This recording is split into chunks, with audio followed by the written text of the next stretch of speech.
Welcome back to the show. We have a historic day for XRP as the wait is over for the spot XRP ETFs. We got the CEO from Ripple explaining the mission, and the ISO20022 countdown is on. Somebody roll that beautiful intro.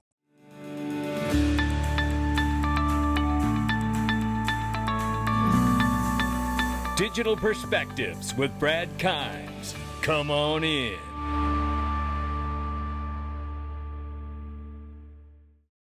Welcome back to the show. You can follow us on X, YouTube, and DigPerspectives.com for exclusive content. Right now, $3.57 trillion market cap for crypto. The market is off 1.7%. Bitcoin, 102,900 plus. Ethereum, 3,400 plus. Number 4 spots XRP right now at 248. We're up 2% on the 24. We're up 9% on the 7-day. Let's take a look at the range of price very quickly. Ranging between 234 and 251. We will keep an eye on it, even though we're at the top side of that range. I do want to tell everybody about Caleb and Brown. A lot of attacks, a lot of hacks. I just had somebody email me the other day and tell me that they had been hacked.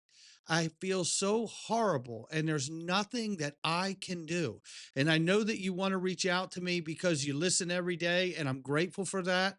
But I do not have an inside connection to the things that you're connected to. In fact, when I was hacked April 3rd, 2023, because you'll never forget it, it's burned into my brain because when I got hacked, the exchanges I was on at that time was not Caleb and Brown. I tried to contact them and I was put in a queue for 6 weeks. I had 6 weeks of not knowing what had happened. That is not acceptable. You know, I have my family's portfolio put into this space. And, I can't wait 6 weeks, and you don't have to. And at Caleb and Brown, you get free institutional grade custody, and I do mean free. There is no charge for free institutional grade custody. That's what you're getting. And you don't have to worry if you've been hacked or if your transfer went through, if your market orders are correctly, because you can speak directly to a prime broker 24/7, 365. That's what we're talking about here. And not only that, they have multiple layers of security, 2-factor verification. They verify each transaction when it happens. And then on top of that, you can put special restrictions on your account with your prime broker that no one could possibly know. Maybe you put a special restriction on your account that says, unless I say Omaha, you can't trade. Nothing happens on my account unless they say the special word. Or maybe it's a phrase. Or maybe you tell them it's a special restriction and I have to do a Zoom call to prove I'm alive and not under duress. These are the kind of things you could do when you have human customer service. And then you can make it so airtight so that doesn't happen to you, even if you get hacked on your side of the fence. I just want to see people start getting the peace of mind they deserve. Go to xrpwealth589.com. or click the link underneath the video and get started today. And then go get your ticket for XRP Las Vegas 2026. Premier sponsor Ripple, Paul Barron Media Desk on the exhibit floor. We got so much coming to you you've never seen before at XRP Las Vegas. It is going to be remarkable. XRPLasVegas.com. Get your ticket today because the government shutdown is over, which means a whole lot of other good things are about to start falling into place too. Breaking: House just passed first vote to reopen the government 2016 to 2013. Here we go. It's about to be made final, then sent to President for the signature, and here that comes. With my signature, the federal government will now resume normal operations, and my administration and our partners in Congress will continue our work to lower the cost of living, restore public safety, grow our economy, and make America affordable again for all Americans. There you go. And let's see the signing itself, ladies and gentlemen. Working again. Thank you.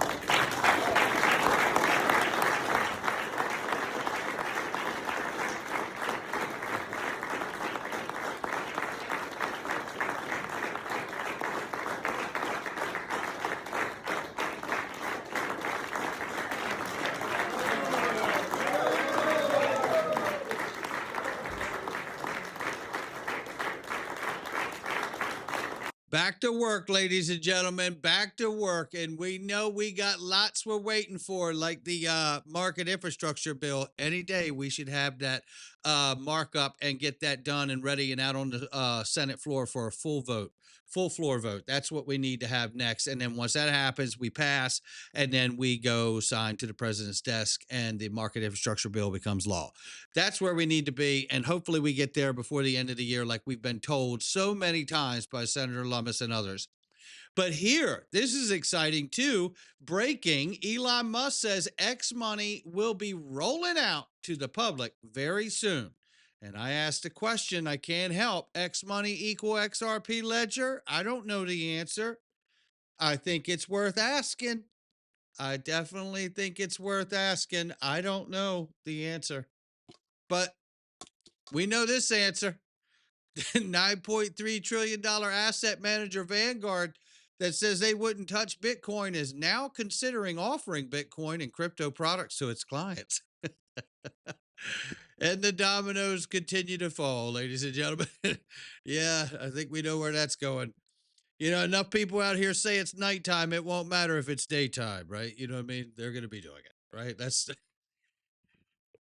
I am speculating, obviously, but it does appear they're about to break into the scene, right? And that's $9.3 trillion looking for a little piece of exposure to this market. You can bet on that. Now, here's something that requires zero speculation. It is the XRP spot ETF for Canary Capital. And this is going live when the market opens today. And I spelled morning wrong because I can't type to save my life. It's unbelievable. I'm not that bad with spelling. I mean, I do mess some things up, but my typing is atrocious. I mean, I could misspell and when I'm typing, or and, right? That's a true story. Anyway, as of 5:30 p.m., Canary Fund's XRP spot ETF is officially effective after NASDAQ certified the listing, clearing XRPC, which is the symbol, for launch this morning at the market open, which is not that far away, ladies and gentlemen. Coming up very quickly here, history being made. And shout out to Stephen McClurgan, Canary Capital, for being the first ones out the gate. I love that for him. Really great guy. And then here is a remark from Chad Steingraber about the Canary Capital ETF and others.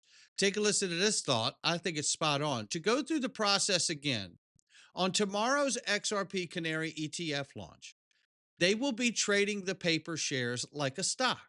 And at the end of the day and the end of close, they will determine the settlement. If the net inflow is greater than the fund asset under management, then they will use the net cash to purchase actual XRP to back the fund, typically 1 to 2 days later. They will most likely be purchasing on OTC if they need to.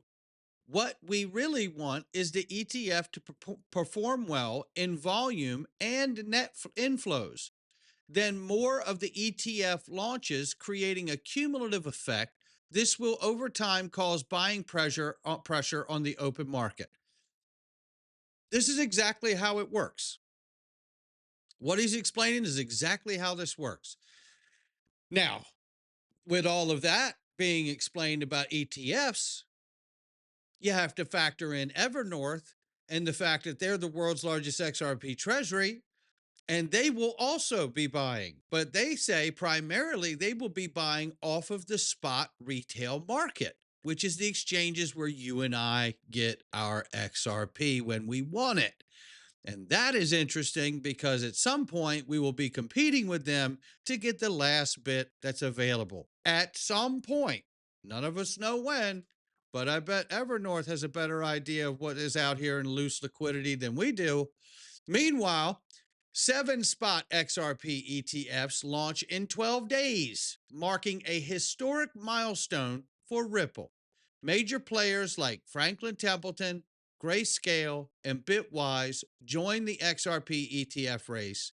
Analysts predict billions in inflows and potential new all-time high for XRP. As we know, JP Morgan has predicted $8 billion in inflows for XRP ETFs. We will see what actually happens, but this is a super exciting moment. And I don't need to read the article to you, I've already done it.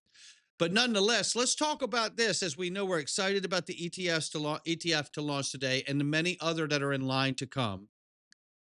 The CFTC acting chairman, Caroline Pham, laid out one of the clearest visions yet for how tokenized collateral can strengthen the U.S. financial system. She reminded the audience that the entire financial system runs on U.S. treasuries and that after years of post-crisis capital requirements, firms are still hunting for ways to free up collateral and optimize balance sheets. Tokenization changes that equation. When treasuries and other high-quality assets can move instantly with verifiable ownership and transparent settlement, capital becomes more dynamic and credit can flow more efficiently throughout the economy. Pham called stablecoins the killer app for collateral management, highlighting their role as a container around underlying collateral like cash and treasuries. And signaling upcoming CFTC guidance on tokenized collateral as part of the agency's 12-month crypto sprint. Unlocking collateral efficiency through tokenization isn't just a crypto use case, it's core to America's financial leadership. I think this is spot on. And how nice is it to hear a regulator, certainly the interim chair, right, the head of the CFTC, point out the effectiveness and the efficiency of tokenizing our traditional markets and certainly quality assets like treasuries. This is a positive step that just less than a year ago, we weren't hearing this from regulators, right? And here she is saying yes to that whole entire thing that I just read you, because it is exciting to know that we're moving to tokenize collateral, which means we're moving to tokenize the U.S. financial system as well as strengthen it. And who is sitting in a place right now to get that job done? I want you to listen to this quick clip here of Brad Garlinghouse, the CEO of Ripple. And I want you to hear how he explains why bridging decentralized finance and traditional finance has always been central to Ripple's mission. And this is the media desk, CoinDesk at Swell. And the reason I'm playing this after Caroline Pham is because I feel what he says aligns exactly with what the head of the CFTC is saying. And we love seeing that kind of alignment between regulators and the private sector. At least I do. What it means for you to be sitting here as we anticipate an XRP ETF. Look, Ripple has always tried to position ourselves as that kind of bridge between DeFi and traditional finance. At times in our history, that was pretty controversial. You know, early on, Ripple was viewed a little bit as almost the bank coin and things like that. Now I think people realize the best opportunity to integrate these technologies is by building those bridges and partnering constructively. And we've had partnerships with Franklin Templeton. They've been a great partner for us. And again, we're going to keep trying to expand the wingspan, Andy, using your comparison earlier to achieve that. What it means for you to be sitting here as we anticipate. And that's exactly what's happening. They're doing everything they can to achieve that. And it aligns exactly at my house with what we're hearing from the CFTC, which is the agency that will be the overseer of crypto broadly, right? Generally speaking. And in case anybody's forgot, I think Sal Gilberti here explains exactly what's going on with XRP. Listen. Ripple's a company of really professional people working really hard on this. That's why we chose XRP. We believe in XRP. We're not making a price prediction, but we do believe it's a coin that will have the most utility out there. Bitcoin is a store of value. I agree with Mike McGlone, but I think that XRP has a true use case. There's just no doubt about it. And the Ripple team, from the interaction we've had with them, they're really professional. They act like investment bankers over there. They know what they're doing, and they will make this work. And we know that they've been acquiring a ton of companies that are the bottlenecks to the entire side of traditional finance. G Treasury, Rail Financial, Hidden Road, Palisades. I mean, the list goes on. Right? Standard Custody and Trust Company. I mean, it's truly remarkable the position that they put themselves in. And what's really remarkable is that they've done all of this positioning to capture The flow of traditional legacy systems, the flow of banks, right? All the traditional financial markets, whether it's clearing and settlement of stocks and derivatives or handling payments for banks, they've positioned themselves in a place where they can capitalize on the collateral that's needed and the tokenization that's required to access the efficiencies of this new digital on-chain economy. And that's why I think it's exciting that they're in those positions. They've made those acquisitions. And here we are now. What is it, 9 days away? 9 days away from ISO20022 officially going live across global payment systems as Swift retires legacy MT messaging. This modernization enables richer data, interoperability, and digital asset integration. Analysts expect increased institutional adoption for blockchain networks. And they do highlight XRP, XLM, XDC, and I'm sure there's others. 9-day countdown until the big bang cutover to ISO 20022. I tell you, I'm not suggesting that price is going to go crazy on the day that it happens. That's not the point of this. What I'm saying is that for the first time in human history, the standardization of payments has been brought to a level that will allow for the integration and use of digital assets in that messaging flow. And that is absolutely remarkable because I believe the world is going to change forevermore. No question about it. Now we're going into the Freedom Zone. And today we're going to hear from my favorite economist, which is Milton Friedman. And you guys know I'm a professional musician. I've been a professional musician for a lot of my life. And I could listen to Milton Friedman talk the way I listen to one of my favorite bands or albums of a lifetime. There's no question about it. We're going inside right now. He's going to break down the links between money, inflation, and government spending. And you're going to love it. It is a great education in 8 minutes or less here. Click the link below. And by the way, ladies and gentlemen, I've dealt with being thrown in YouTube jail multiple times throughout my career on YouTube. And I have to say, I'm so grateful to all of you. And I'm asking each and every one of you to please join the Patreon link under my video. It's less than the cost of a cup of coffee at Starbucks per month. Less than 1 cup of coffee to support this channel. And I know that you get to watch the videos for free on YouTube, but the reality is when they throw me in jail, my life is in disarray. I'm upside down, and I can't allow someone to do that to me, especially knowing that I haven't violated one single rule or policy. So I'm asking all of you, if you get any kind of value from this channel, to please join that Patreon. It really does help support us as a family and a business here. No question about it. Appreciate each and every one of you. We'll see you inside. Not financial advice from me or anyone else. Come on in.